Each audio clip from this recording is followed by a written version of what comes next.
আসসালামু আলাইকুম বন্ধুগণ, আমার চ্যানেলে তোমাকে অনেক অনেক স্বাগতম জানাচ্ছি। আজকে একটা রেসিপি নিয়ে এসেছি, তা হলো নারকেলা মাছ বা সুরমা মাছ। মাছগুলোকে আমি কেটে ধুয়ে পরিষ্কার করে নিয়ে নিয়েছি 5 পিস রান্না করার জন্য। অসাধারণ একটা রেসিপি তৈরি করব আজ তোমাদের সাথে শেয়ার করলাম। রেসিপি ভালো লাগলে চ্যানেলটা সাবস্ক্রাইব করবে। গরম তেলে পেঁয়াজ কুচি দিয়ে আমি পেঁয়াজগুলোকে কষিয়ে নেব। আমি রান্নাটা করব মাটির চুলায়। মাটির চুলায় রান্না অনেকটাই স্বাদ হয়।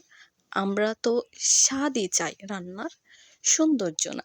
রান্নার আশপাশের রান্নার গ্যাসে রান্নাটা সুন্দর লাগলেও স্বাদ হবে কিন্তু মাটির চুলায়। তাই মাটির চুলায় রান্না করাটাই বেস্ট। পেঁয়াজগুলোকে কষিয়ে নেওয়ার পর হলুদ দিয়ে একটু কষিয়ে নেব। এইভাবে আমি সুরমা মাছটা রান্না করেছি, খেতে খুবই সুস্বাদু হয়েছে। আর আমি মরিচ দিয়েছি পাটায় বাটা কাঁচামরিচ। কাঁচামরিচ দিয়ে এখনকার মাছের তরকারি খেতে খুবই ভালো লাগে। সবজি দেব কচুরমুখী। কথাটা হলো কচুরমুখী রান্না করতেছি সুরমা মাছ দিয়ে। কচুরমুখীগুলা দিয়ে আমি এখন একটু কষিয়ে নেব। একটু একটু পানি বের হয়ে আসতেছে কচুরমুখির থেকে। এখন আমি পানি দিয়ে দেবো কচুরমুখিগুলো সিদ্ধ হয়ে যাওয়ার জন্য।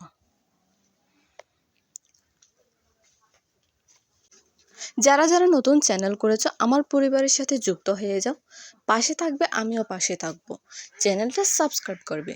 পরিমাণ মতো পানি দিয়ে আমি একটু নেড়ে ছেড়ে দিয়ে কচুরমুখিগুলোকে আগেই সিদ্ধ করে নেব।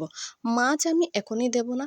এই মাছগুলো তো তোমরা জানোই, যারা খেয়েছো তারা জানো, ধুইতে গেলে কিন্তু খুব সাবধানে ধুইতে হয়। মাছগুলো রান্নার আগে নরম থাকে, রান্নার পর কিন্তু শক্ত হয়ে যায়।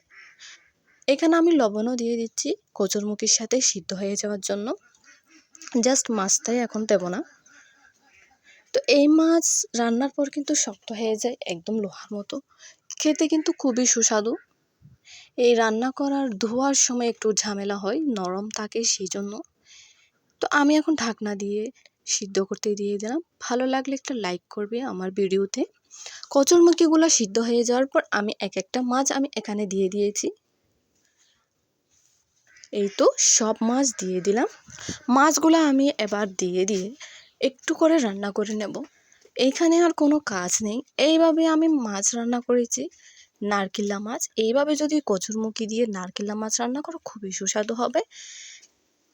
তো সামান্য পরিমাণ পানি দিয়ে দিয়েছি, ঝোল দিয়েছি একটু ঝাল ঝাল করে, নারকেলা মাছের ঝোল বলতে পারো। তো এবার একটু নেড়ে চেড়ে দিয়ে আমি একটু করে কুক করে নেব।